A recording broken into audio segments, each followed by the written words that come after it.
이날 곧 안식 후 첫날 저녁 때에 제자들이 유대인들을 두려워하여 모인 곳의 문들을 닫았더니 예수께서 오사 가운데에 서서 이르시되 너희에게 평강이 있을지어다. 이 말씀을 하시고 손과 옆구리를 보이시니 제자들이 주를 보고 기뻐하더라. 예수께서 또 이르시되 너희에게 평강이 있을지어다. 아버지께서 나를 보내신 것 같이 나도 너희를 보내노라. 이 말씀을 하시고 그들을 향하사 숨을 내쉬며 이르시되 성령을 받으라. 너희가 누구의 죄든지 사하면 사하여질 것이요 누구의 죄든지 그대로 두면 그대로 있으리라 하시니라. 12 제자 중에 하나로서 디두모라 불리는 도마는 예수께서 오셨을 때에 함께 있지 아니한지라. 다른 제자들이 그에게 이르되 우리가 주를 보아노라 하니 도마가 이르되 내가 그의 손에 못자국을 보며 내 손가락을 그 못자국에 넣으며 내 손을 그 옆구리에 넣어보지 않고는 믿지 아니하겠노라 하니라. 8일을 지나서 제자들이 다시 집안에 있을 때에 도마도 함께 있고 문들이 닫혔는데 예수께서 오사 가운데 서서 이르시되 너희에게 평강이 있을지어다 하시고 도마에게 이르시되 내 손가락을 이리 내밀어 내 손을 보고 내 손을 내밀어 내 옆구리에 넣어보라. 그리하여 믿음 없는 자가 되지 말고 믿는 자가 되라. 도마가 대답하여 이르되 나의 주님이시요 나의 하나님이시니이다. 예수께서 이르시되 너는 나를 본고로 믿느냐? 보지 못하고 믿는 자들은 복되도다 하시니라. 예수께서 제자들 앞에서 이 책에 기록되지 아니한 다른 표적도 많이 행하셨으나 오직 이것을 기록함은 너희로 예수께서 하나님의 아들 그리스도이심을 믿게 하려 하며 또 너희로 믿고 그 이름을 힘입어 생명을 얻게 하려 함이니라. 아멘. 네. 부활절 둘째 주일 주제는 보지 못하고 믿는 자들은 복되도다. 요한복음 20장 19절에서 31절 말씀이고요. 주석을 하신 분은 송영목 교수님인데 고신대학교 교수님이시고요. 본문의 역사적 문학적 상황을 보면은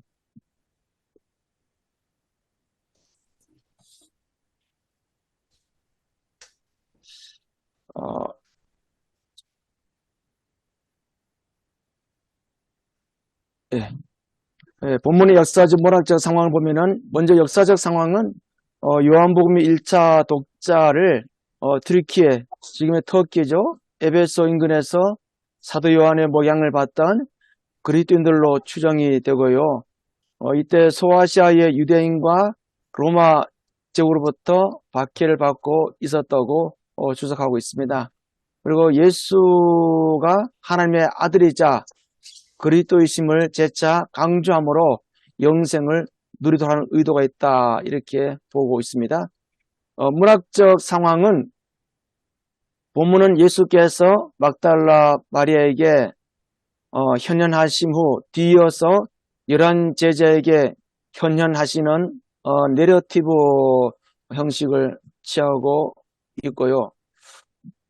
공간적 배경은 예루살렘 어느 집안이고 시간적 배경은 안식일 후 첫날 저녁과 그리고 그 후 8일이 지난 어느 시점으로 보고 있고요.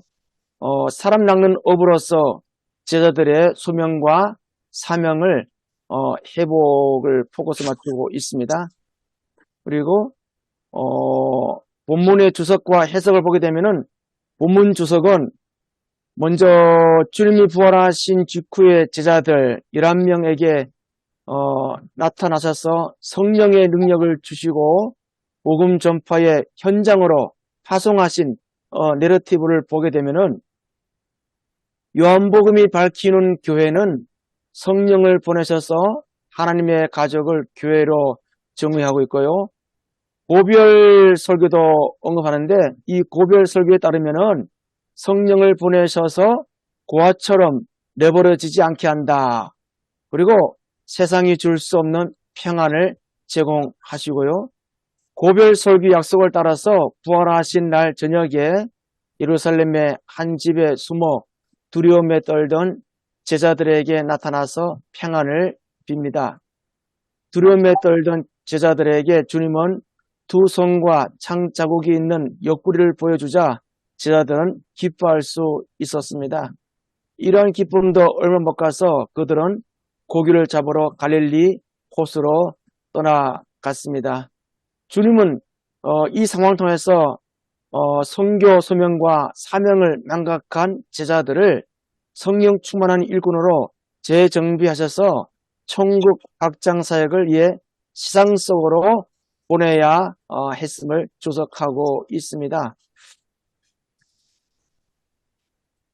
그러면서 교회의 신분과 사명을 파악하려면은 요한복음 20장 10절, 17절 보게 되면은 막달라 마리아에게 너는 내 형제들에게 가서 이르되 내가 내 아버지 곧 너희 아버지 내 하나님 곧 너희 하나님께로 올라간다 하라 명령하시고 주님의 부활하심으로 주님의 아버지 하나님은 이제 성도의 아버지 하나님이 되셨고 그리고 예수님께서는 성도를 형제라고 부르면서 친히 그들의 형님이 되셨다고 주석합니다. 그러므로 예수의 부활은 교회를 하나님의 가족으로 만드셨습니다. 하나님의 가족은 부활의 능력을 덧입고 세상을 두려워하지 말아야 하며 고아처럼 버려진 존재가 아니라 거듭난 양자로서 당당히 하늘 평안을 누릴 수 있어야 한다. 이렇게 주석을 하고 있습니다. 성령을 모신 하나님의 가족인 교회에게 어떤 사명을 주셨는가? 현재적인 구원과 심판을 전파하고 시행하는 정권대사로 세상 안으로 파송을 하셨고 이 파송에 성령께서 동행하셔야 함을 주석하고 있습니다. 그래서 주님은 두려워하던 제자들을 향해서 숨을 내쉬면서 성령을 받으라라고 말씀을 하셨습니다. 성령을 받으라라고 말씀하시고 숨을 내신 것은 구약의 사건을 떠올리게 만듭니다. 이것은 결국 그리스도의 좋은 군사 만들어서 하나님의 새 창조를 위한 동력에 동참하기 위한 것이다 주석하는데 보게 되면은 하나님의 창조 사역 제6일째 아담을 흙으로 빚으신 후에 생기를 코 안으로 불어넣어 주시자 그는 살아있는 사람이 되었고 두 번째는 하나님께서 환상 골짜기를 가득 메운 마른 뼈들에게 생기야 사방에서부터 와서 이 사망을 당한 자에게 돌아서 살게 하라 말씀하시면서 극히 큰 근도로 변모했다는 에스겔서 37장을 언급하고 있습니다. 그리고 선지자 엘리야가 가부의 죽은 아들의 코에 생기를 불어넣은 일도 연상하게 합니다. 그래서 결국은 성령을 선물로 주시면은 부활의 새 생명으로 교회를 회복시키시며 그리스도의 좋은 군사로 만들어서 하나님의 새 창조를 위한 사역에 동참시키는 것으로 주석을 하고 있습니다. 그 다음에 이제 제자 파송과 선포할 내용은 성령으로 새롭게 창조된 제자들 향해서 주신 건데요.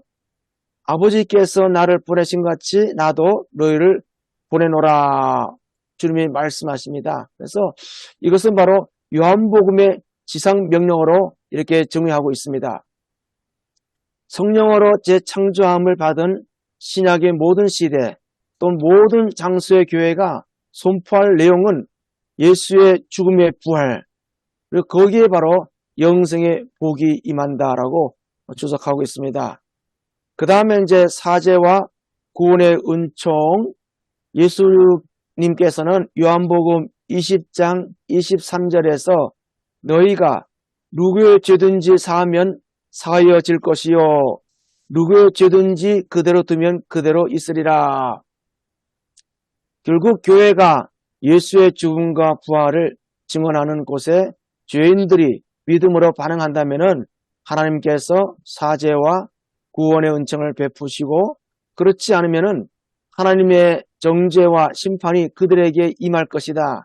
성교적 교회를 통하여 하나님은 현재적인 심판과 구원을 계속 이루신다.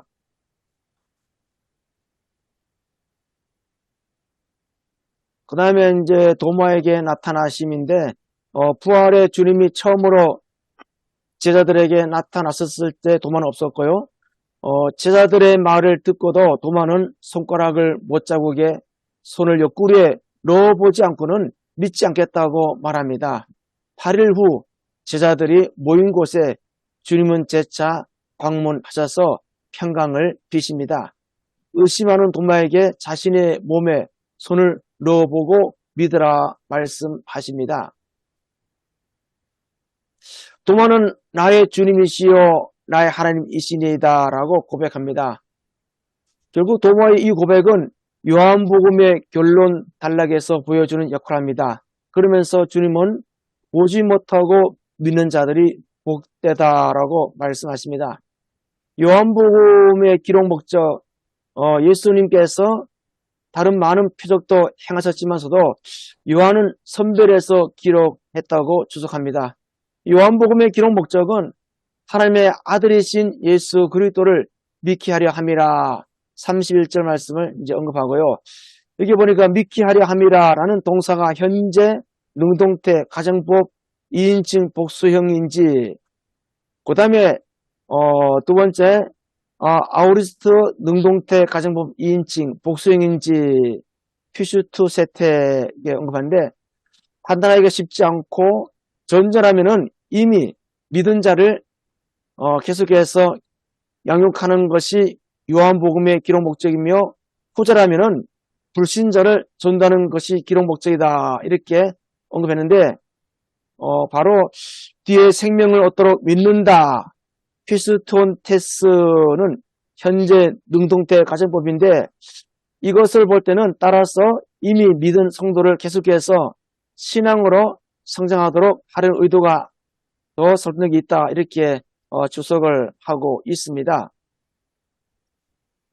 본문 해석을 보면은 세 가지로 제가 정리했는데, 교회는 부활하신 예수와 성도에게 부어질 성령 안에서만 평강을 찾는다고 보고요. 교회는 예수의 죽음과 부활을 증언하는 선교적 공동체로서의 사명을 받았고, 교회가 증언할 복음의 메시지, 즉 부활하신 예수께서 하나님의 아들 그리스도이심을 믿고 죄 용서, 은혜, 영생을 선물로 받았다고 이렇게 주석하고 있습니다. 본문의 신학적 메시지와 설교 주제, 설교 구성을 위한 지원을 보게 되면은 본문의 신학적 메시지는 부활하신 예수께서는 죄와 사망과 비참함으로 가득한 세상을 새로운 에덴 동산으로 경작하시는 동산직이다 보고요. 이 세상을 기쁨과 영생으로 채우기 위해서 교회에 성령을 부으신다라고 이렇게 저자는 보고 있습니다. 선교적 교회는 예수 그리스도의 죽음과 부활을 말과 행실로 세상에 증거해야 함을 이렇게 보고 있습니다.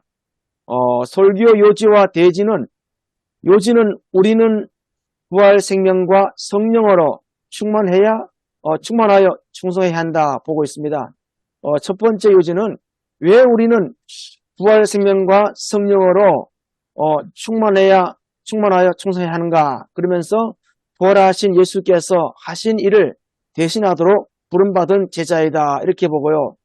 두 번째도 세상에서 성령의 능력을 받아서 죄사함과 부활을 전하여 구원의 역사를 일으키기 위해서 이렇게 보고 있고요. 마지막으로 우리는 어떻게 부활 생명과 성령으로 충만하여 충성할 수 있는가 해서 부활의 생명과 능력이 약동하도록 성령의 충만을 사모해야 한다 이렇게 보고 있습니다.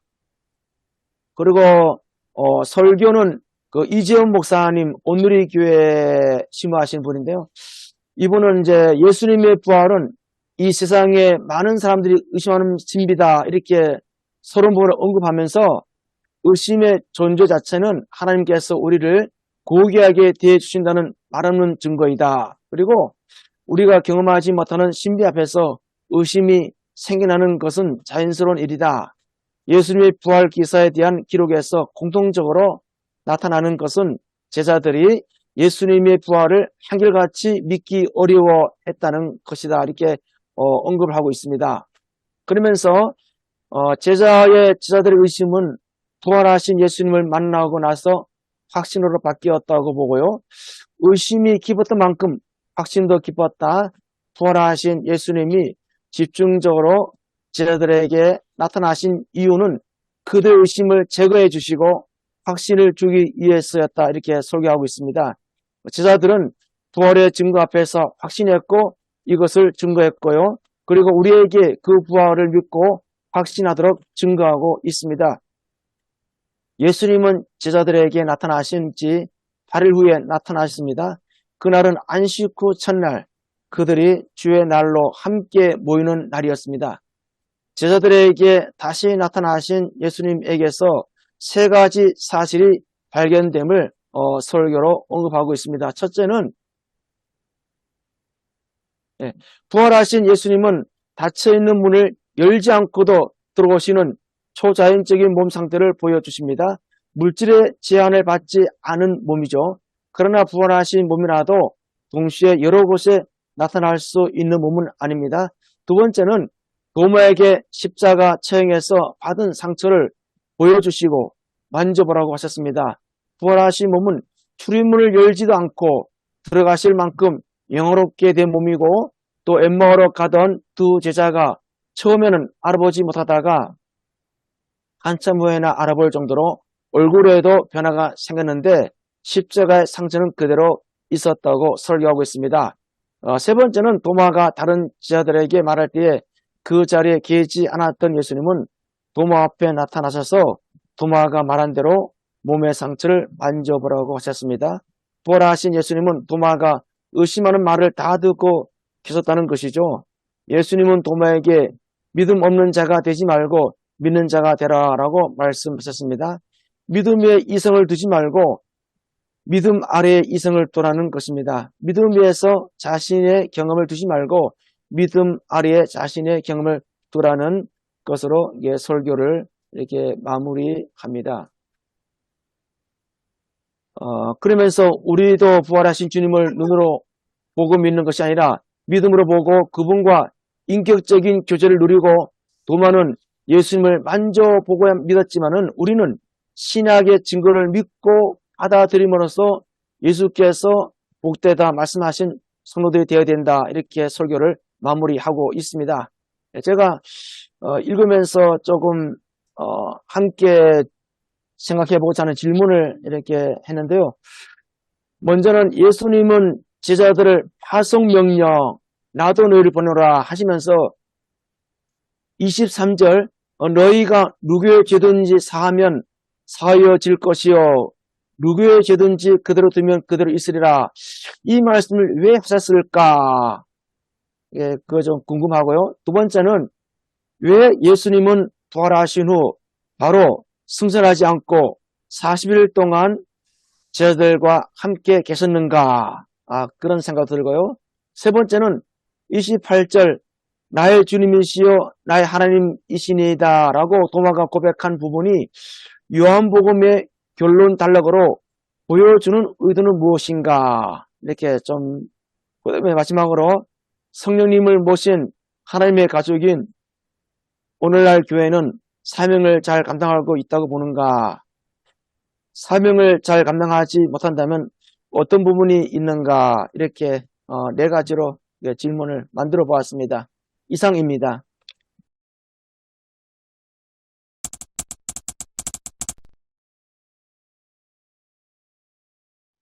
전체적으로 오늘 본문을 보면 제가 가지고 있는 성경책에도 세 단락으로 소제목이 나눠져 있습니다. 첫 번째는 이제 제자들이 나타나신 이야기고, 두 번째는 토마가 의심한 이야기, 세 번째는 요한복음의 기록한 목적 이렇게 되어 있는데, 우리 오늘 여기 제목하고 보지 못하고 믿는 자들은 복되다 하는 이 제목하고 오늘 주석 내용하고 이렇게 정확하게 일치하지는 않는 것 같습니다. 실제로 주석에 보면 도마 이야기는 그렇게 길지 않거든요. 아주 짧게 간략하게 넘어가고 오히려 그 대부분은 앞에 달려 있는 부분, 교회의 정체성이나 사명, 성령을 받아라 하고 예수님께서 하셨던 말씀을 중심으로 쭉 수석이 되어 있습니다.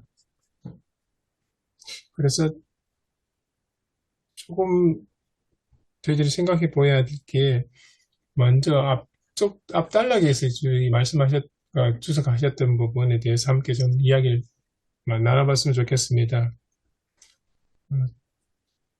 첫 번째는 이제 주석에서는 교회의 신분, 교회의 사명 이렇게 이야기를 하고 있는데 교회의 정체성과 사명이 무엇인가에 대해서 한번 좀 같이 이야기를 나눠봤으면 합니다.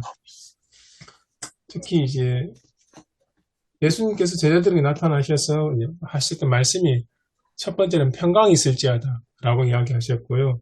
두 번째 하신 이야기가 아버지께서 나를 보내신 것처럼 나도 너희를 보낸다는 이야기, 파송, 지상명령, 여기는 요한복음의 지상명령이라고 하는 부분이거든요. 그리고 세 번째 하신 말씀이 성령을 받으라. 그리고 너희가 누구의 죄든지 사하면 사해질 것이요 누구의 죄든지 그대로 두면 그대로 있으리라. 이 이야기를 하셨습니다. 그래서 전체 이 부분 예수님 하신 말씀을 중심으로 봤을 때 부활하신 예수님이 만났던 제자들에게 바라시는 것, 제자 공동체에 원하는 게 무엇이었을까? 또 다르게 이야기하면 교회는 어떤 공동체가 되어야 되고 교회의 사명이 무엇일까? 그 이야기를 돼야 되지 않을까 그렇게 생각이 듭니다. 유재룡 목사님 말씀하셨던 그 첫 번째 질문하고도 같이 연결되는 부분이거든요. 왜 예수님은 나타나셔서 너희가 누구의 죄든지 사하면 사해질 것이요 하는 이 이야기를 하셨을까? 여름하고 연결되는 부분이기도 합니다. 예수님은 교회를 어떻게 이해를 하셨을까요? 그리고 교회에게 무슨 사명을 맡겼을까? 그런 질문이 듭니다.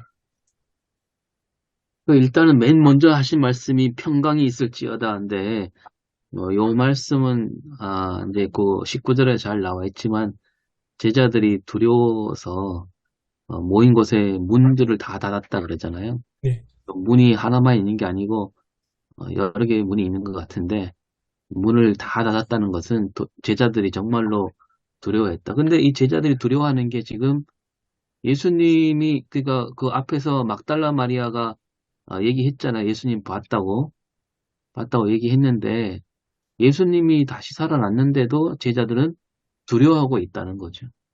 그러니까 예수님 부활을 제대로 이해하지도 못했고, 그래서 이들은 아마도 또 그 유대인들이 자기들 또 잡아가지 않을까, 그런 두려움에 사로잡혀 있기 때문에 그 두려움에 대해서 예수님이 평강이 있을지어다라고 말씀하신 거로 보이고, 그걸 이제 또 확대해서 우리가 더 넓혀서 풀 수도 있겠는데, 일단은 그런 것 같고요. 그 평강이 있을 자를 두 번이나 말씀하시잖아요. 예. 그 다음에 또 도마 있을 자도 또 하시고, 여기서 오늘 본문은 세 번이나 말씀하시는데, 그러니까 부활은 우리에게 평강을 준다. 그런 메시지로 일단은 받아야 되지 않을까. 첫 번째 얘기는 그렇게 얘기하면 되지 않을까 생각합니다. 예, 충분히 동의하고 하나 그런 생각이 듭니다. 그 보탤 거는 왜 두려워할까 생각하니까 양쪽이 다 있는 거 아닌가. 하나는 유대인들이나 어떤 공권력이 자기들을 숨어 있는 자기들을 색출을 하는 두려움도 있고, 또 하나는 죽은 사람이 어떻게 살아나지? 이제는 부활을 부정하는, 혹시 뭐 유령이 아닐까? 뭐 그런 식의 자기들이 온갖 상상과 망상을 다 하면서 죽은 사람이 살아날 수 없다는 이제까지 어떤 모든 것에 대한 어떤 깨어진다는, 자기들이 확신이 깨어지는 두려움, 이 양쪽이 다 있었지 않을까 생각이 듭니다. 예. 그럼 뭐 교회는 분명하네요. 예수님의 부활을 기초로 예. 성립된 게 교회다. 그렇게 논리적으로.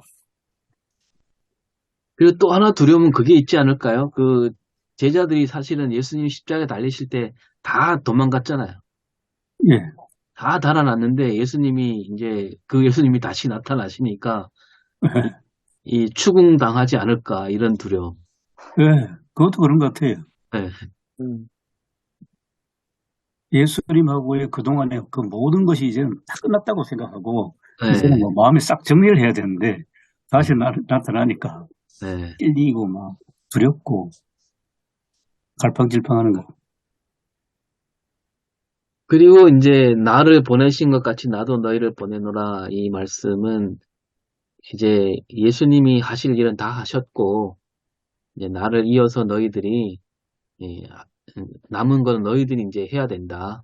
너희들 몫이다. 교회는 예수님이 하신 일을 그대로 이어받아서 이 땅에 하나님 나라를 이루어야 된다. 이런 뜻으로 뭐 보면 뭐 무리가 없지 않을까 생각합니다. 네, 네. 맞습니다. 저는 여기서 보낸다는 의미를 좀 더 잘 이렇게 생각을 해봐야 될 것 같다는 생각 듭니다. 예수님께서, 하나님께서 예수님을 이 땅으로 보내셨고, 예수님은 제자들을 세상으로 나도 너희를 보낸다. 세상 속으로 보낸다. 그런 의미, 어쩌면 교회 공동체의 의미도 그런 의미가 중요하지 않을까 그렇게 생각이 듭니다. 근데 그게 동시에 있는 게 성령의 역사로. 네. 네. 보내시면서 이제 그 다음 이어진 말씀 바로 성령을 받으라 하신 말씀이죠. 그 성령을 받으면 그 다음에 23절의 그 역사가 일어날 것이 되지 않을까 싶습니다. 누구 죄든지 사하면 사해지고 그대로 좀 그대로 된다는 거. 보내는데 그냥 보내진 않겠다. 성령을 받게 해서 보내겠다. 이런. 예.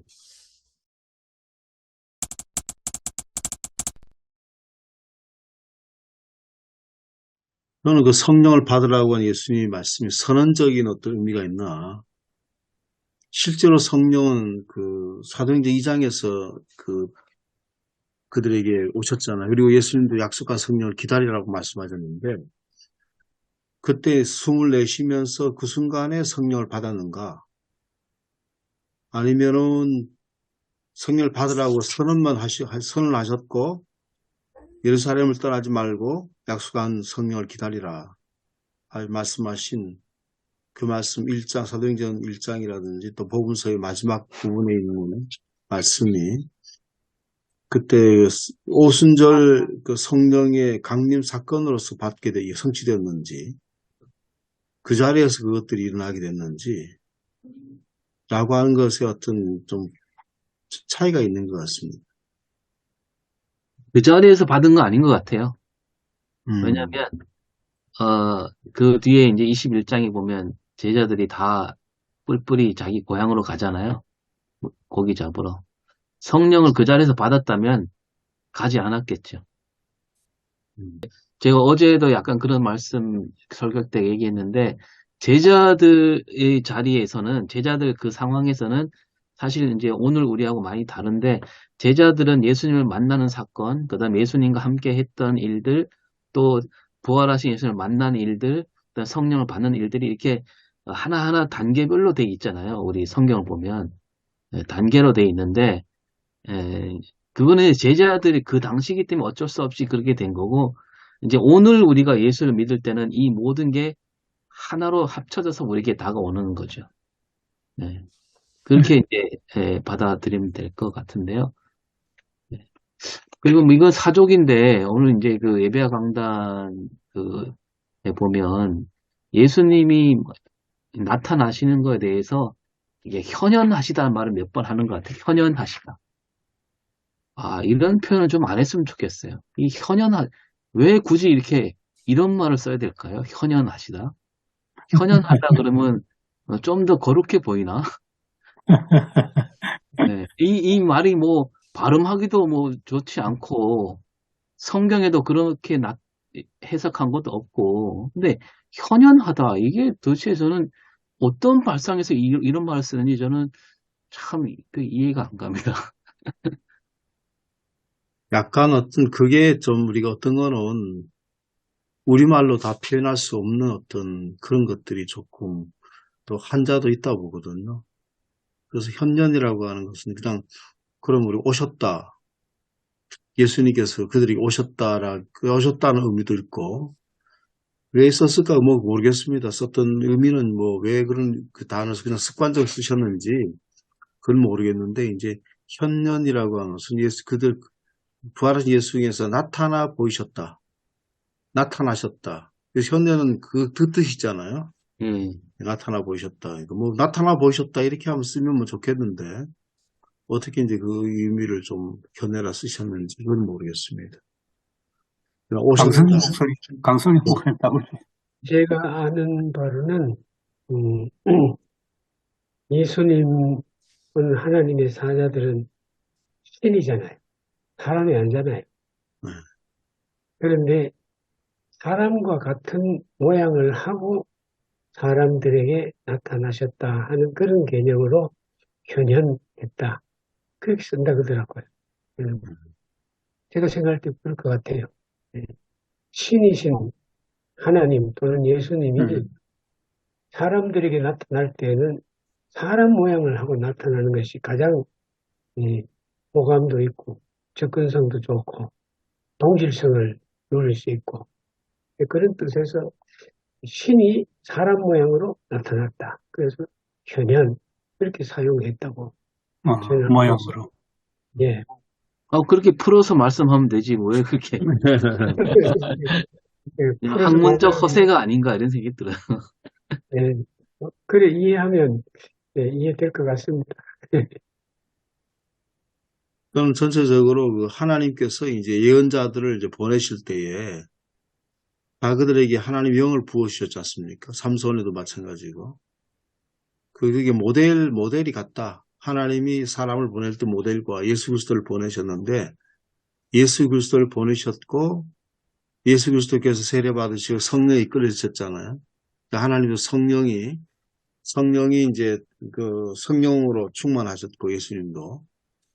그리고 예수님께서 성령이 충만하셔서 그 모든 사역을 하셨고 제자들은 예수님께서 성령으로 충만하셔서 하셨던 모든 일들에 대한 목격자이고 증인들이거든요.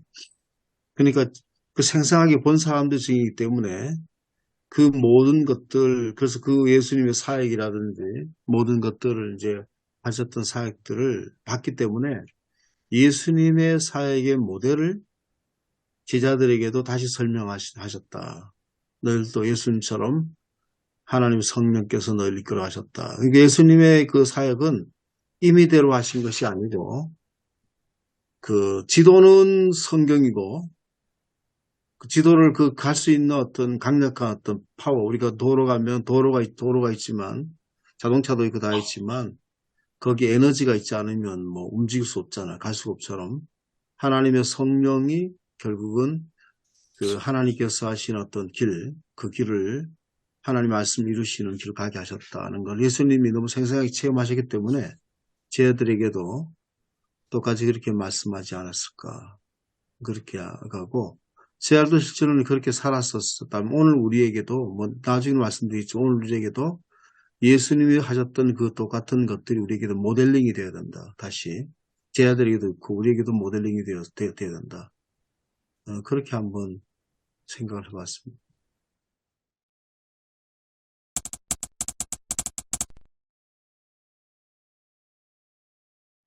그 23절은 어떻게 이해를 하면 좋겠습니까? 너희가 누구의 죄든지 사하면 사하여질 것이요. 누구의 죄든지 그대로 두면 그대로 있으리라. 하신 말씀의 의미는 좀 이렇게 이야기했습니다. 여기서 말하는 죄가 예. 사실은 죄 사함은 오직 하나님께만 있잖아요. 그죠? 네. 근데 아무리 성령을 받았다고 해서 죄 사하는 권세가 생기는 겁니까? 사실 그 문제가 저도 이 본문 읽으면서 새롭게 인식이 되었습니다. 과연 뭐 우리가 나가서 성령의 이름으로 죄 사한다 이러면 죄가 사해지겠냐 이거죠. 예. 예, 그리고 이제 동시에 우리가 복음서에서 봤던 그, 너희가 땅에서 매면 하늘에서도 매고, 땅에서 풀면 하늘에서도 풀린다. 예, 그 말과 어떤 일맥상통하는 의미가 있지 않나, 예, 그런 생각도 들었습니다. 그래서 이 제3의 문제를 정말 오늘 우리가 이거 어떻게 받아야 되겠나, 네, 굉장히 궁금하더라고요. 그 예수님도 그 모든 사람에게 다 제사함을 선포하시지 않으셨잖아요. 가버나움에서 그 예수님께서 제사함의 권세가 예수님께 있다고 하는 거를 이제 선포적인 어떤 의미로 말씀을 하신 것이고, 예수님 그리스도가 되시고 하나님 되신다고 하는 거를 말씀하셨지, 예수님이 일일이 모든 사람들에게 회개하라, 하나님 나라 가까이 왔다, 그렇게 맨 처음에 말씀하셨지만, 일일이 모든 사람들에게 당신은 제사함 받았다, 이렇게 말씀하시진 않으셨잖아요. 그러면 예수님 말씀 안 하셨다고 그러면 제사함을 못 받았는가? 그건 아니고, 예수 그리스도로 통해서 그분께 제사함의 권세가 있다는 걸 선포한다고 하는 어떤 그런 의미가 아니겠습니까? 그러니까 예수 이름으로. 예. 여기 주석이 보면 사하여질 것이요 그대로 있으리라. 그러니까 현재 완료형 신적 수동태라고 설명하시거든요. 그러니까 여기 실제로 죄를 사하시는 분, 그대로 두시는 분은 하나님이신 거예요. 우리는 복음을 전하고 예수 그리스도의 죽음과 부활을 전하지만 그가 회개하고 뉘우칠 때 그 죄를 용서하시는 주체는 하나님이신 걸로 동사를 보면은 그렇게 이해할 수 있을 것 같습니다.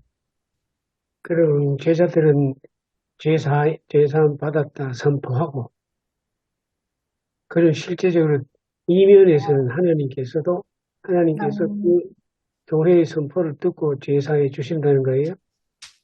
아마 제자들이 예수 그리스도의 죽음과 부활, 그러니까 우리의 죄를 위해서 돌아가신 그리스도의 죽음과 다시 하신 부활을 선포하면 그것을 듣는 자가 자신의 죄를 회개하고 뉘우치면 그 죄를 사하셔 주시는 분은 실제로는 하나님이시라는 거죠. 실제로 제자들이 사하는 게 아니고 그 동사의 의미를 본다면 그런 의미가 가깝죠.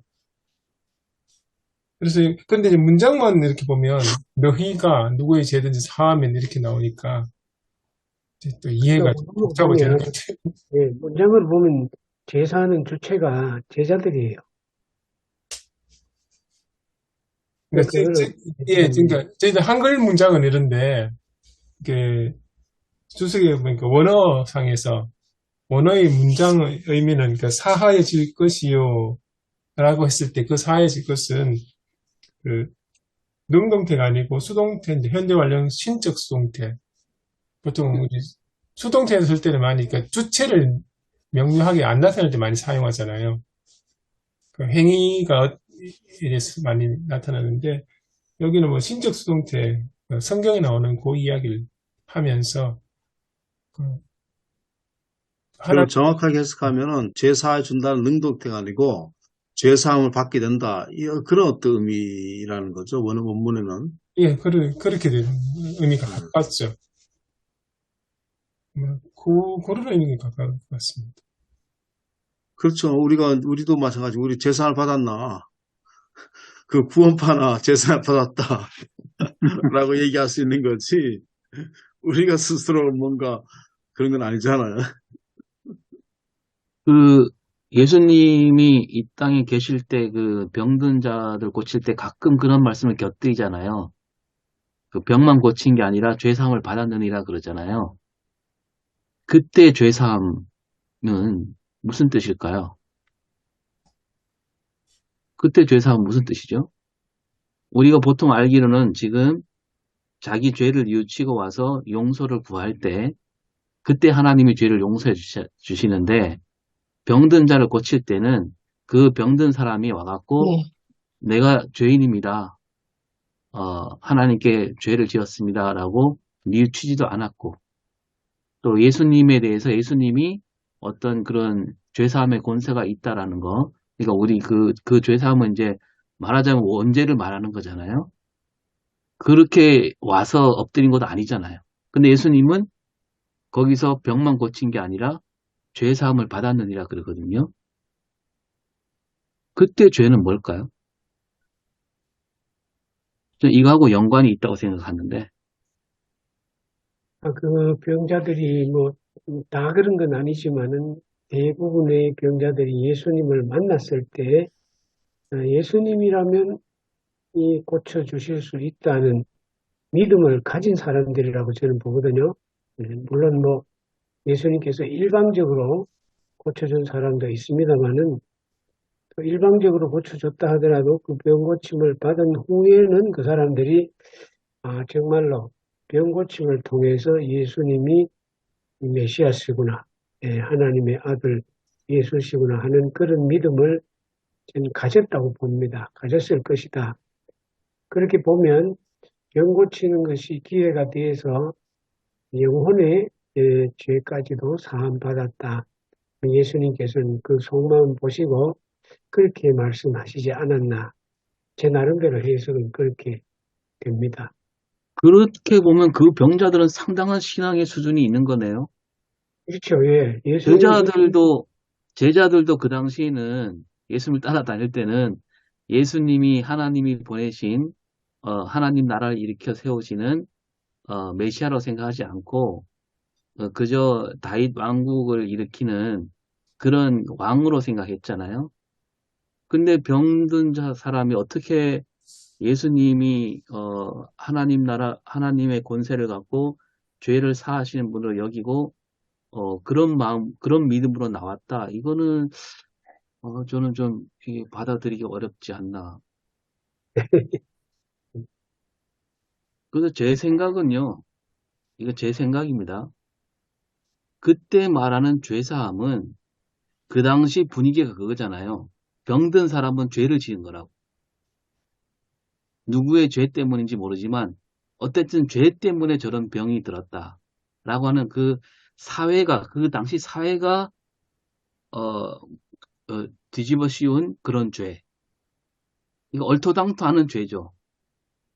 그런 사회로부터 받은 그 정죄함에 대한 사함이 아닌가. 너는 죄를 지어서 이 병이 든 게 아니다.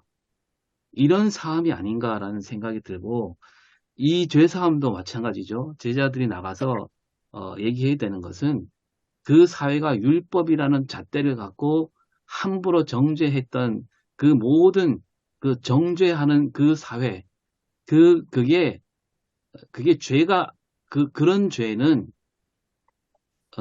그게 죄가 아니라는 거죠. 죄 때문에 그렇게 된 게 아니다. 이런 사함이 아닌가. 그렇게도 생각할 수 있는데, 만약에 그 유대인들의 관념 또는 전통에 의해서 죄지었기 때문에 병들었다. 그걸 해소하기 위해서 죄사함 받았다고 말했다면은 정말 그 병 고침 받은 사람의 죄는 그대로 있는 거네요. 그러면 그런 문제를 어떻게 하죠? 저는 그것보다도 그 사람에게 우리가 보통 흔히 말하는 우리가 생각한 늘 이제 보통 생각하는 그 어떤 죄사함의 단계를 우리 갖고 있는 생각으로만 생각을 늘 하잖아요. 나와서 우리가 보면 회개해야 된다. 그리고 또 예수가 그리스도의 것을 믿어야 된다. 그럴 때에 우리가 구원받았다. 이렇게 우리는 그게 하나의 어떤 그것들이 우리에게 굉장히 각인돼 있단 말이에요. 그게 아니고 오늘 요한복음에도 주체가 누구냐? 하나님의 아들 그리스도이심을 예수님이 믿게 하려 합니다. 이렇게 말씀을 여기도 하고 있는데, 바로 그 죄사함의 권세가 우리의 조건이 아니고, 우리가 뭐 어떤 걸 고백했다든지 뭐 조건이 아니고, 이 권세가 예수 그리스도에게 있다. 그래서 하나님께 있다라고 하는 것을 나타내시기 위하신 것이 아닌가. 그렇게 봅니다. 그래서 우리가 하나님 꼭 우리가 성경에도 보면 우리가 꼭 어떤 보면 무슨 자격과 조건이 주어져 가지고 어떤 걸 한 게 아니고 자기의 조건이 전혀 되지 않는 상태에서 하나님께서 또 부르신 것도 있고 그렇거든요. 네, 좀 어렵네, 그죠? 네. 한마디로 뭐라고 말하기는 다 정리가 안 되는 것 같습니다. 그래서 이제 제자들이 아까 다시 돌아가면 제자들에게 어떤 죄를 사하는 권세가 있는 게 아니고 제자들이 선포하고 증거하는 제자들이 결국은 선포하고 증거한 핵심 그 메시지는 예수님이 그리스도라고 하는 거죠. 초창기에도 십자가에 죽었던 그 예수님을 하나님이 살리셔서 우리의 주와 그리스도가 되셨다고 하는 것이 초기 교회의 그 선포 메시지였거든요. 그렇게 본다면은 우리가 선포하는 선포하는 예수 그리스도가 곧 결국은 죄에서 사하신 분이시다라고 하는 거를 말씀하시기 위해서 그렇게 했지, 죄를 사하는 주체가 제자라고 이렇게 말씀하신 것은 아니었다고 봅니다. 아까 이게 우리가 최 목사 말씀처럼 수동태 형식으로 했다고 그러면 능동태가 아니고. 그러니까 이제 말하자면 그러면 좀 예수님이 더 정확하게 말씀하셔야죠. 그렇게 보면 예수님이 말씀하셔야 되는 건 뭐냐면 너희가 성령을 받고 나가서 일하는데 사람들한테 회개하도록 권해라. 제자들이 할 일은 그거죠, 사실은. 하나님 앞에 와서 회개하도록 권해라. 그러면 하나님이 그 죄를 용서해 주실 것이다. 이렇게 해야지. 여기서는 죄를 사해줘라. 이렇게 말씀하시잖아요. 예수님이 뭔가 이게 좀 너무 성급하셨나? 이렇게 말씀하시면 안 되잖아요.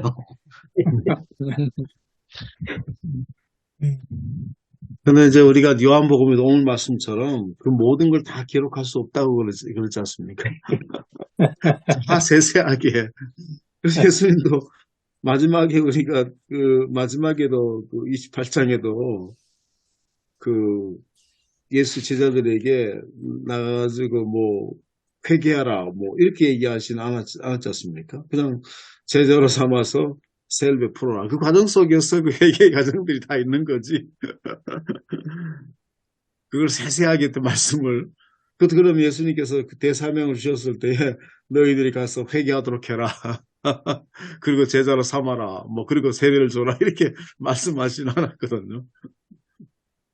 그 중요한 우리 교리잖아요. 네? 그걸 빼먹으면 안 되죠. 중요한 교리니까. 세례 받는 과정 속에 그게 다 들어있지 않습니까? 세례라고 하는 거는 결국은 그 과정 속에 들어있는 거잖아요. 그러니까 이제 그거는 마태복음 얘기고, 이제 여기서는 이렇게 말씀하시면 안 되는 거죠. 예수님한테 가서 이제 항의해. 마태가 또 자기의 어떤 관점에서 기록한 거니까 그거를 참고해야 될 것 같습니다. 그래서 저는 아까 얘기한 대로 여기 말하는 죄사함은 우리가 이제 보통 구원의 어떤 구원 교리에 관한 그런 의미의 죄사함이 아닐 수도 있다는 거죠. 사람들이 굴레 씌워놓은 그런 죄. 이 바리새인과 율법주의자들이 사람들로 하여금 하나님 앞에 오지 못하게 만들고 있잖아요. 너는 죄인이다 그래갖고 예배도 잘 못 드리게 제사도 못 드리게 하잖아요. 그리고 앞에 이제 유대인들을 두려워했다는 말도 있는 거 연관시켜 보면 그 유대인들이 만들어 놓은 아주 뭡니까 율법주의적인 그 틀을 넘어서야 되지 않느냐. 그들이 만들어 놓은 죄라는 어떤 관습이 만들어 놓은 죄. 이 죄를 넘어서게 하는 일을 하라. 이런 의미가 아닐까. 네. 사회학적 관점으로 보면 그렇게 생각할 수 있는데, 또 그러면 사회학적 관점으로 이렇게 보거든요. 전인적인 관점으로 좀 볼 필요가 있다 봅니다. 사회적 관점도 우리 무시하자고 하는 건 아니고, 그것도 하나의 어떤 좀 성경 말씀을 좀 이렇게 볼 수 있는 관점이야기도 하지만, 좀 그렇게 어떤 죄성이나 문제가 뭐 사회 관점만 있는 것이 아니고, 인간의 어떤 근원이라든지 존재, 전체에 관한 거니까. 저는 이제 이 23절 읽으면서 요한복음 어디가 떠오르냐면 바로 8장이 떠오르는 거예요. 가늠하다 잡힌 그 여인에게 예수님이 나는 너를 정죄하지 않겠다 그러잖아요. 그 정죄라는 말은 율법주의자들이 낙인 찍은 정죄잖아요. 그런 것처럼 내가 그렇게 했던 것처럼 너희도 이렇게 하라. 이런 의미지 어떤 그 구원파에서 말하는 어떤 그 구원 교리의 어떤 그런 의미의 죄사함이 아니라는 거죠. 요한복음 8장에도 보면 그 여인이 자기 죄를 자복했다든지 그런 거 없잖아요. 아니 그러니까 목사님 그러니까 그 여인한테 예수님이 정죄하지 않는다는 얘기는 율법주의자들이 만들어 놓은 그 정죄를 말한다는 거죠. 근데 그 뒤에 하셨던 예수님의 말씀이 나도 너희 정죄하지 않겠노라고 하시고 난 뒤에 가서 다시는 죄를 짓지 말라는 이야기를 하시잖아요. 네. 그러면 좀 다른 의미로 들릴 것 같아요. 그냥 단순히 사회적인 관습이나 뭐 이런 죄라는 개념보다는 어떻게 보면 예수님께서는 그 여인의 죄를 정확히 알고 계셨고 그럼에도 불구하고 용서하신 건 아닌가. 그러고 나서 가서 다시는 그런 죄를 짓지 말라. 그렇게 이야기하신 게 아닌가. 오히려 이렇게 이해하는 게 더 자연스럽지 않을까. 네, 그거 관련돼서 그러면 예수님께서 정죄하지 않는 분은 하나님밖에 없잖아요. 그러니까 그거는 그 사람에게도 얘기했지만 결국은 요한복음의 관점도 그렇고 예수가 그리스도이시고 하나님의 아들이고 하나님이심을 집중해서 그렇게 좀 보여주려고 했던 것이 요한복음의 관점이 아니었나 그렇게 봅니다. 오성일 목사님 말씀을 조금 변호해서 말씀드리면 일반적으로 요한복음을 연구하는 학자들의 말이 기억나는데요. 그 요한복음의 큰 흐름은 반유대주의, 예수님과 유대율법주의의 논쟁이 굉장히 큰 주류를 이룬다. 이제 그런 걸 한번 읽어본 기억이 있습니다. 그러면 이제 지금 오 목사님 말씀하신 게 상당히 지금 그 맥락 아닌가 싶습니다.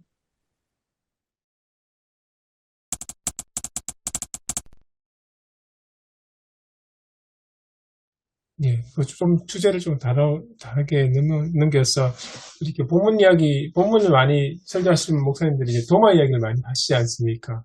그래서 의심 많은 도마. 그리고 이제 결국은 이 이야기를 통해서 말씀하고자 하셨던 것은 보지 못하고 믿는 자들, 아마 요한 공동체나 그 이후에 부활하신 예수 그리스도를 직접 보지 못한 그 제자들을 향해서 하신 말씀이다. 그렇게 이야기하시는 분도 많은데, 그래서 또 한편으로는 이제 어떤 생각이 드냐면 도마가 의심이 많았을까?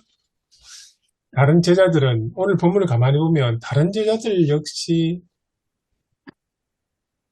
처음 예수님이 나타났을 때 믿지 못했거든요. 예수님이 못자국과 창조을 보여주니까 그때 예수님을 기뻐하며 예수님을 받아들이지 않습니까? 그렇게 따진다면 도마만 의심이 많았을까? 그런 생각이 들거든요. 그 본문 가지고 저도 참 설교를 여러 번 했는데, 저는 두 가지 관점으로 늘 해석을 해봤습니다. 첫째는 예수님 부활하신 걸 듣고도 못 믿은 것, 의심이 많은 건 틀림이 없다. 나라도 그랬을 것이다 하는 거고, 도마의 그런 단점이 오히려 오늘 우리에게 있어서는 고마운 일이다. 내가 의심할 걸 지가 다 했으니까. 그래서 도마 때문에 우리가 더 믿음을 우리가 가질 수 있게 된 게 아니냐. 그런 두 가지 관점으로 내가 설교하기는 했습니다. 그래서 꼭 부정적인 것만 도마에게 있는 게 아니고 뭔 일이든지 확실하게 확인하고 믿는 게 오늘 안 보고 믿는 사람들에게 사실 안 보고 믿는다 하는 것은 예수님 안 봤을 뿐이지 도마 의심해 놨는 거, 글로 써놨는 거 우리 다 읽고 하잖아요. 그러니까 도마의 그 의심이 오늘 우리에게는 확신을 가지게 되는 하나의 계기가 아니냐 그렇게 해석을 합니다. 우리 이제 교인들에게 의심하지 말라라 이렇게 이제 설교할 수도 있겠지만 오히려 도마가 거기에 이제 끼어들음으로 말미암아서 예수 그리스도께 부활하신 사건이 더욱더 확실하게 됐다라고 하는 거를 이제 얘기하기 위해서 좀 도마 얘기를 한 것 같습니다. 그런데 우리가 이제 앞에서 우리가 예수님의 죽으심과 무덤에 묻힌 걸 보면 그들이 이제 그 대시양과 또 그 종교 지도자들이 그 예수님의 빌라도에 가가지고 이자가 살아있을 때에 사흘 만에 부활하리라고 했다. 제자들이 시체를 훔쳐갖고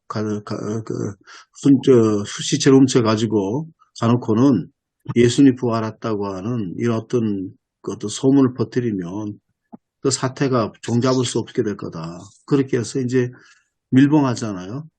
밀봉하는 그 일들이 인봉이라는 것이 우리 좀 도장 찍어서 일한 게 아니고 석회로 시멘트, 콘크리트를 만드는 거죠. 움직일 수 없도록. 그렇게 만들었고 경비병들을 이제 세웠습니다. 근데 그것들이 오히려 예수 그리스도의 부활을 더 확실하게 보여준 사건이었다 본다면 도마 의심 사건은 예수가 그리스도이심. 그래서 정확하게 조금 더 아쉬운 거는 도마가 그 뒤에다가 도마가 예수님의 손가락에 넣어보고, 그 다음에 옆구리에 손 넣어보고, 맞다, 이렇게 구절되었으면 되는데, 상상 속에 막 존재하잖아요. 어떤 그 그림이 있지 않습니까? 어떤 그 화가 그린 거는 예수님의 못자국 보고 도마가 이렇게 보고 있는, 손가락 넣어보고 있는 그림 속에 있는 장면인데, 그건 우리가 정확하게 그렇게 얘기를 여기 기록하지 않았거든요. 그래서 우리가 그렇게 했으니까 도마가 틀림없이 손가락을 넣어 봤겠다. 이렇게 이제 생각할 뿐이지 않습니까? 저는 그 이제 그림은 하나 해석이죠. 그죠? 예, 해석이고. 실제로는, 근데 성경을 아무리 봐도, 그거를 넣어보진 않았다는 게 저는 맞다고 생각하고, 그리고 도마가 바로 대답하잖아요. 나의 주님이고 나의 하나님이다. 이 말을 하는 걸 봤을 때는, 도마가 그 정도 수준은 아니었다라는 생각이 들고, 그리고 이제, 도마 얘기가 요한복음에는 또 그 두 차례 더 나오잖아요. 저 앞에 이제 그 나사로를 살리신 다음에 예루살렘을 갈라 그러실 때 예수님이 우리도 주와 함께 죽으러 가자 그랬고, 그 다음에 또 예수님이 내가 길이요 진리요 그 말씀하실 때, 우리 어디로 가는지 우리가 모르는데 어떻게 알겠습니까? 이렇게 얘기를 하는 거 봤을 때, 이 도마가 다른 제자보다 어떤 수준이 더 높았지, 낮진 않았다라는 생각이 들고, 아까 그 예배와 강단의 느낌은 그 의심 많은 도마를 좀 보여주려고 하는 것보다는 그 요한복음이 이제 제일 늦게 쓰여졌다고 우리가 알고 있는데, 복음서 중에. 요한 공동체에서 부활하신 예수님을 못 만난 사람들이 훨씬 더 많았다. 그들을 향한 메시지로서 우리가 받아들여야 되지 않겠는가. 그런 거죠. 도마가 이제 하나의 모델이 되는 거죠. 네. 저는 어떤 생각이 들었냐면, 그 본문의 내용을 좀 자세히 읽어보니까, 제자들과 도마는 같은 패턴이죠. 처음에 예수님 그러니까 그 못자국과 창자국을 보기 전에는 믿지 못했는데 그걸 보고 난 뒤에 일단 제자들도 그러고 도마도 믿게 되지 않습니까? 그리고 나서 이제 21장에 넘어가면 제자들은 또 다시 다 뿔뿔이 자기 갈 길로 가서 자기 할 일, 생업에 달리게 되지 않습니까? 그런 관점에서 이렇게 봤을 때, 그리고 오늘 성경 본문에 이제 도마에게 하셨던 예수님의 말씀, 너는 나를 본고로 믿느냐, 보지 못하고 믿는 자들은 복되도다. 아까 오승일 목사 말씀하신 거가 맞는 것 같은데요. 결국은 이제 믿는다는 것의 그 중요한 관점에 오늘 본문에 나오는 성령을 받으라는 이 부분하고 연결되는 것 같아요.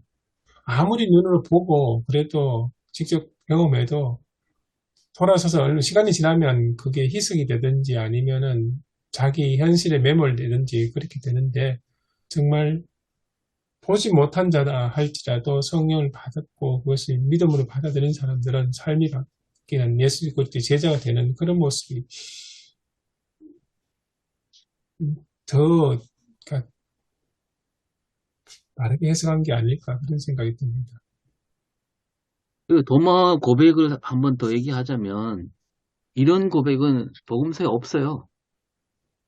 도마만이 예수님을 하나님으로 여겼어요. 그 이제 우리가 31절에도 그 요한이 어떻게 쓰냐 하면 하나님의 아들 그리스도이심을 믿게 하려 한다 이렇게 썼잖아요. 근데 이 말보다 도마는 뭐냐면 아예 예수님을 가리켜서 나의 하나님이라 그러는 거예요. 이런 고백은 신약 성서 그 복음서에서 여기밖에 안 나오죠. 이 도마가 어떻게 보면 상당한 어떤 그 신앙의 수준이 있지 않나. 예. 그 삼위일체를 바로 얘기하는 거 아니에요?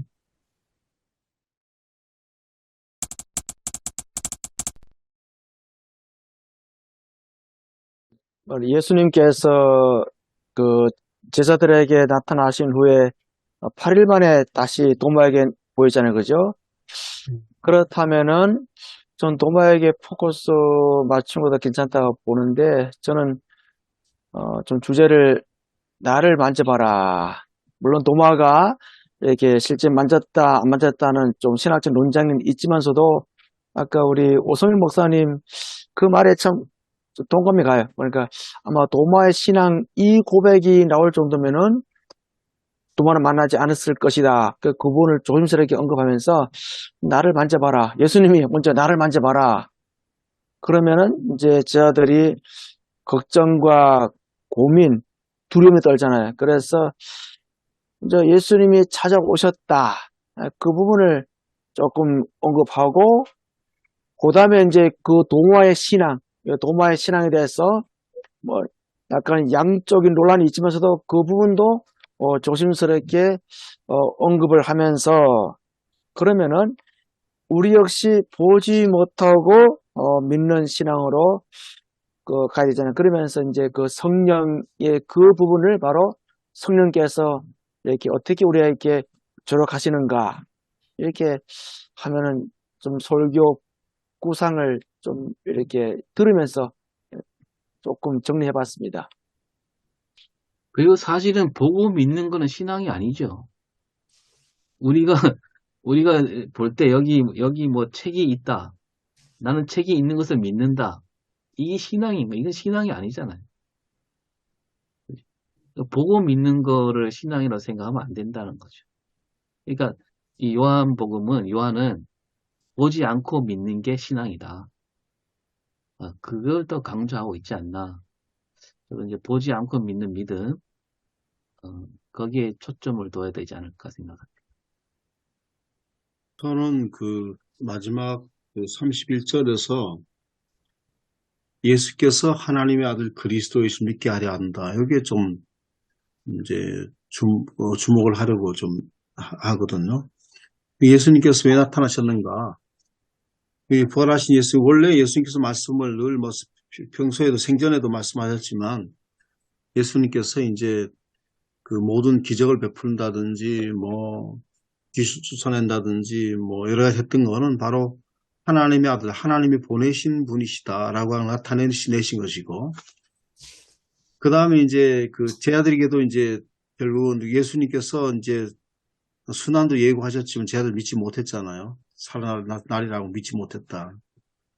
그래서 예수님께서 부활하시고 안 사시고 부활하고 안 하고 하는 어떤 그것도 중요하지만 그 변함이 없는 분이셨다. 예수님이 죽으셨다가 살아나셔도 그 예수님은 하나님의 아들 예수 그리스도가 되시고요. 그런데 이제 오늘 우리가 그것을 믿고 있는가, 지금 확신하고 있는가, 우리가 예수가 그리스도이심을 믿고 있는가. 또 그렇게 이제 확신을 해야 파송 부분에 있어서 다른 사람에게도 예수가 그리스도이심이 확실하다. 라고 하는 것을 전하게 되지 않을까. 그렇게 이제 해서 우리의 확신으로 그치는 것이 아니고 예수님께서 보내심까지 다른 사람에게 이제 보내시면서 말씀하시는 말씀 메시지가 뭔가 그까지 연결시켜서 좀 되지 않을까 그렇게 생각합니다. 아마 오늘 본문 보면 도마 이야기를 안 할 수 없을 것 같아요. 근데 이제 29절에 보면 예수께서 이르시되 너는 나를 본거로 믿느냐? 보지 못하고 믿는 자들은 복되도다. 오늘 제목도 그렇고 이렇게 돼서 도마가 믿음 없는 것처럼 보통들 많이들 얘기하시니까. 근데 도마 보면 저만 그런가요? 제 모습 같거든요. 그러니까 이게 보통 일반적인 사람들의 모습 아닌가. 그래서 도마에 관해서 좀 더 많이 좀 생각을 해봐야겠다. 그리고 만약 도마에 관련된 좋은 책이 있으시면 카톡에 좀 올려주시면 고맙겠습니다. 그러면서 29절에 초점을 둘 것인가, 28절에 초점을 둘 것인가, 아까 오 목사님이 얘기하셨던 것처럼 주님이시오 나의 하나님이시오 엄청난 고백이거든요. 그러니까 28절을 중심으로 두면 도마를 다시 보게 될 것 같고, 그래서 이번 주는 고민이 될 것 같습니다. 어제 29절로 보통처럼 설교를 해야 될 건지, 아니면 28절에 집중을 해서 설교를 해야 될 건지, 이건 좀 한 주간 열심히 고민을 해봐야 될 것 같습니다. 오 목사님도 일찍 결정이 되시면 좀 카톡을 알려주시면.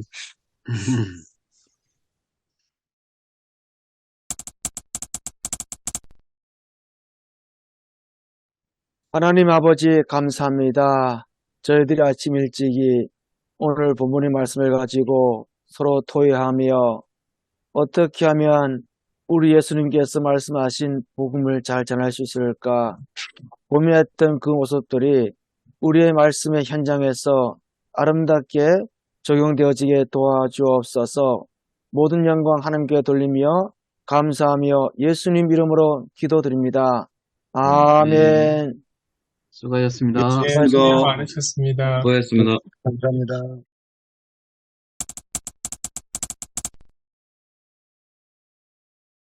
네, 저는 올려드린 대로 새날 새아침이라는 제목으로 말씀을 전했는데, 이제, 어떻게 제목을 지을까 하다가, 부활 이후는 우리가 다 늘 새로운 날을 맞이하는 거로 우리가 받아들여야 된다. 이런 식으로 얘기했는데, 이제 앞에 그 서두에서 이제 2002년 월드컵 4강하고 이렇게 견주어서 월드컵 4강은 그냥 떠올리는 추억에 지나지 않지만, 그리고 그 4강이 우리 실력이 되는 건 아니지만, 우리 부활은 단지 추억이 아니라 부활이 곧 그날부터 지금까지 앞으로도 우리 능력이 바로 되는 거다. 부활이 곧 믿는 사람에게는 능력이 되는 거다. 이런 식으로 말씀을 전했고, 또 이렇게 핸델의 할렐루야를 그냥 앞에 한 부분만 이렇게 같이 불러보자 그래 했는데, 제가 원래 이제 그 할렐루야를 혼자 1인 4중창 연습해갖고 한번 보여주려고 그랬는데, 연말이 안 돼갖고 이제 못했거든요. 근데 연말에 뭐 성탄절에는 아마 할 수 있지 않을까 그러는데, 아무튼 네, 그렇게 해서 말씀을 전했는데, 약간 저는 이제 그 월드컵 4강과 이게 비교해서 한 거는 참 괜찮다 생각 들었는데, 전체적으로는 좀 약간 뭐랄까 장황한 그런 설교가 되지 않았나. 그러니까 하나님 나라와 부활을 또 연결지어서 이렇게 했거든요. 그래서 그랬습니다. 저는 그 제목을 이제 부활, 즐거움을 창조하는 삶이다라는 말씀을 가지고 어저께 말씀을 전했습니다.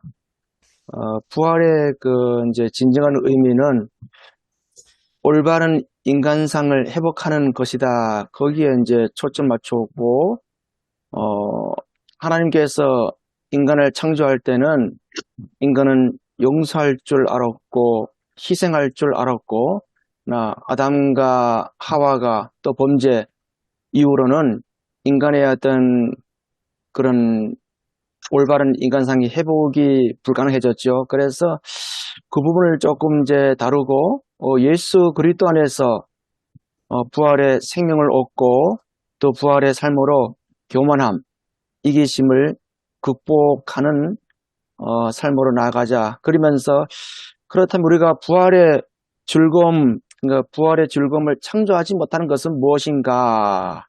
그것은 바로 허무와 죽음에 묶여 있어서 그렇다. 그러면서 몇 년 전에 서울의 모교회, 감리교 모교회 큰 교회에서 이제 모 방송국에서 그 교회를 다루었어요. 그 교인들이 그 방송에 가가지고 데모하고 굉장히 행패를 부리고 그러면서 이제 오히려 기독교의 부정적인 인식을 주었고 결국 이거는 회개하기보다 인간의 어떤 허무함이 극치를 보여주었다.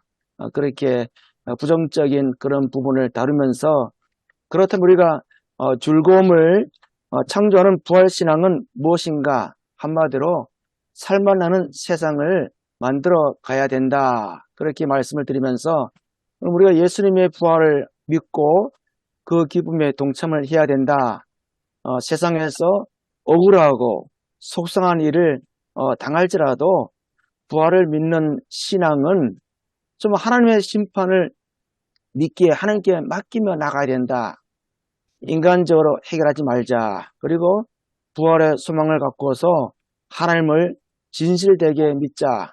우리가 매주일마다 예배 드릴 때 정말 하나님을 진실되게 믿었으면은 삶 속에서도 진실된 삶으로 나아가야 된다. 그리고 부활의 즐거움을 창조하는 삶이 되기 위해서는 허무와 죽음의 세상을 깨뜨리고 살만하는 세상을 만들어가야 된다.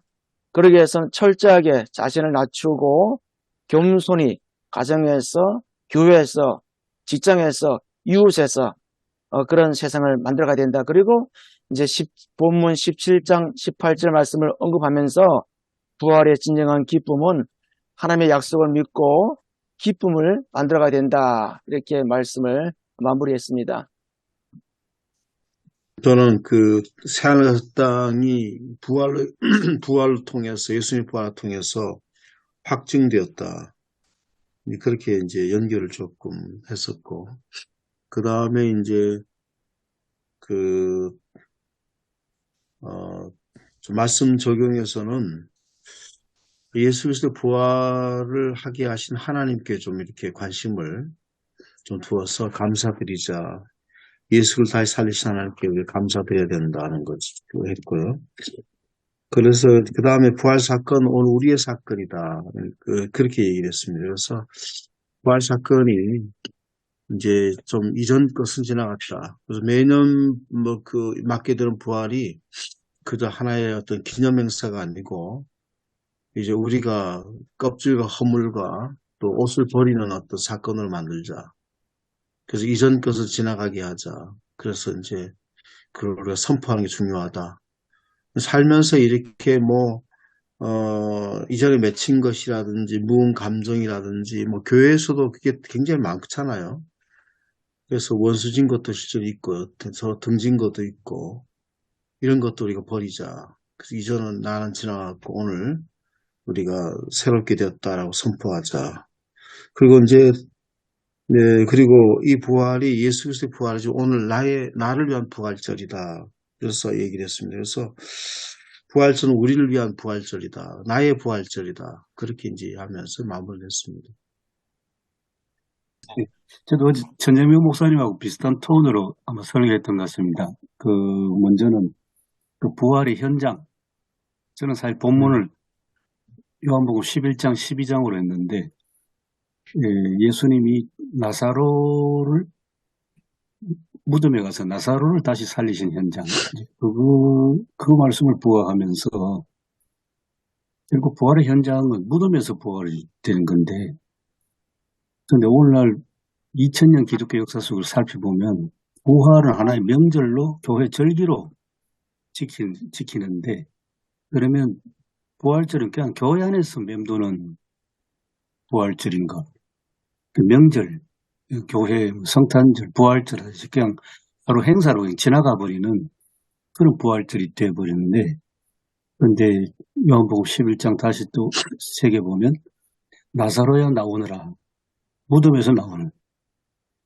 그래서 부활절에 대한 교회에서 명절로 절기로 지키는 그런 것은 반쪽짜리고, 오늘은 정말 죽음의 현장, 나사로처럼 묘지 속에 있는 그러한 모든 현장이 부활돼야 되는데 하면서 예를 하나 들었습니다.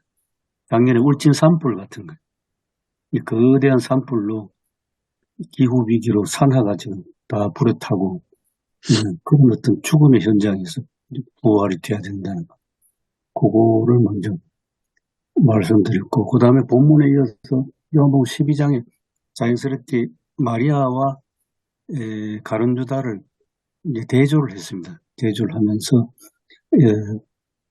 자기 오빠를 살려낸 부활을 체험한 마리아는 가룟유다와 이러저러하게 차이가 난다는 것을 얘기하면서, 마침 예천이니까 뭐 강석영 목사님 연구 결과하고 조금 사실은 좀 번복을 했는데요. 가니까 1900년에 금곡교회가 최초 교회라고 하는 얘기를 어제 처음 들었습니다. 근데 안희화 선교사는 1902년에 왔거든요. 경상북도 북부 지역에. 그래서 선교사가 오기 전에 이미 금곡교회가 세워졌고, 이제 그걸 한꺼풀 들어가면 그만큼 이 복음에 대한 갈증이 있었고, 복음을 알고 싶은 열정이 있었다는 것. 우리 이 지역에 처음 예수 믿었던 선조들은 기독교를 그냥 하나의 종교로서 받아들이기보다는 그 시대 상황 속에서 이 진리에 대한 갈구심, 또 열정, 이것이 복음을 받아들였고, 그리고 이게 오늘날 이제 교회의 기초가 됐다는 것, 이제 그거를 설명하면서, 그런 우리 이 지역 신앙 선조들의 자세는 가룟유다하고는 거리가 멀다. 마리아 쪽 아니겠는가. 이제 그런 말씀을 전했습니다. 아마 강성현 목사님 연구하신 것이 좀 교회에 많이 좀 알려졌으면 좋겠다는 생각도 들었습니다. 목사님. 네, 알려지겠죠, 이제. 저는 어제 그 영전노회 은퇴 목사의 교회가 은목교회가 있습니다. 은퇴 목사의 교회 그 노회 회관에 거기서 이제 모이는데, 저는 한 달에 한 번씩 거기 고정 설교를 맡아가지고 어제 가서 했죠. 목사님들이 모인 자리이기 때문에 뭐 다른 얘기 많이 하기보다도 다 설교하시는 분들이니까 본문 중심으로 어제는 제가 해석을 했습니다. 왜 신약에 많은 예수님의 하나님 나라, 새하늘과 새 땅을 신약에서 얼마든지 말할 수 있는데, 왜 하필 이사야서를 본문을 선택했나? 거기서부터 시작해가지고 계시록의 새하늘 새 땅, 거기에서 완성되는 걸로 그렇게 설교를 했습니다. 이사야서에 나와 있는 그 본문은 우리가 처음에 연구 모임 할 때도 얘기했지만, 이게 종말론적인 새하늘 새 땅이냐, 아니면 이 세상의 나라냐, 아니면 변화된 새로운 나라냐, 학자들 간에도 이건 천국이 아니고 연옥이다, 그런 주장까지 있다고 하지 않습니까? 그래서 저는 그런 게 아니고, 이사야서의 말씀을 택한 것은 그 본문상 살펴볼 때 17장 17절 18절에 있는 대로 창조라는 용어가 세 번 다 창세기 1장 1절에 바라와 같은 용어를 사용했다. 그렇게 본다면 이사야서에 있는 이 창조는 이 세상을 리노베이션 개조한다는 그 범위를 넘어서서 하나님께서 종말론적인 창조의 그 세계를 바라보면서 이사야가 예언했지 않느냐. 그렇게 해서 계시록과 연결되는 다리를 만들었죠.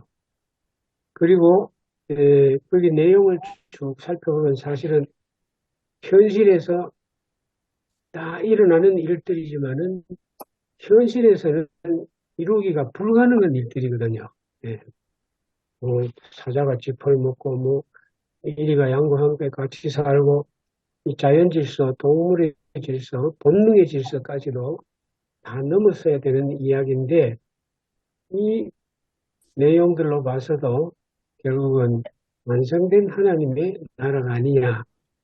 그리고 그럼 왜 이사야는 현실에 있는 재료를 사용해서 미래에 있을 하나님 나라를 이야기했을까?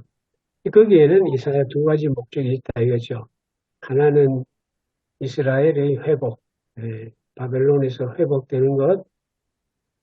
하나는 말 그대로 예수 그리스도께서 종말론적으로 이룰 그 하나님 나라를 이미 내다보고 또 현실의 이사야가 그 쓴 글 내용 가운데 모든 문제들이 현실에 일어나는 것을 쓸 수밖에 없는 것은 이사야 시대는 신약의 개념도 없었고 예수님도 몰랐고 정말 하나님 나라를 종말의 이주일 나라를 이사야가 몰랐으니까 현실에 있는 문제점들을 들어서 쓸 수밖에 없었지 않느냐.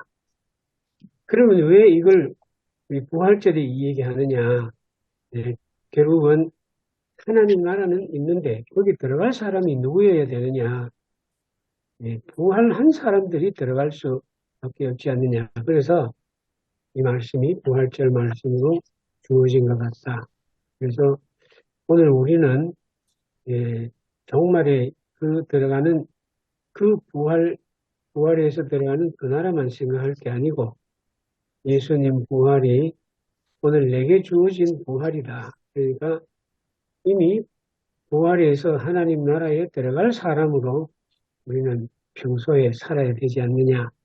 그렇게 결론을 맺었습니다. 저는 새하늘과 새 땅의 제목으로 했거든요. 제가 저번 주에 참석 못해가지고 목사님들 그 녹화분 봤는데 못 들어서 너무 안타까웠습니다. 생생하게 들었어야 되는데. 그래서 부활의 개념을 좀 다시 한번 좀 봐야 되겠다. 기념하는 게 아니고 교수님 얘기하셨던 것처럼 기념하는 게 아니고 부활하신 그 주님과 함께하는 거다. 매 순간. 그래서 오늘 본문을 보면 그 새하늘과 새 땅에 관해서 쭉 나와 있잖아요. 그래서 새하늘과 새 땅에 가는 게 어떤 건지 하면 새하늘과 새 땅에 관해서 쭉 설명하고 우리가 이렇게 부활의 신앙으로 이러한 것들을 매일매일 기쁨으로 만끽하며 살아가는 거다. 그러면서 성찬식을 했거든요, 어제. 그래서 그 부활의 주님이 매 순간 주님의 몸과 주님의 피가 우리와 함께하는 거다라고 하면서 마무리를 성찬식으로 했어요. 그래서 매일매일 그 부활의 주님과 함께 했으면 좋겠다라고 마무리했습니다. 청찬식하고 잘 어울렸을 것 같아요. 설교 본문하고 설교 내용하고. 저희도 성찬식하고 새 예식서에 따라서 성찬식을 좀 했습니다. 근데 새 예식서에는 그 기도 내용들이 굉장히 길더라고요. 성찬 기도도 그렇고 기도 내기라서 중간에 좀 떼고 그렇게 이제 했습니다.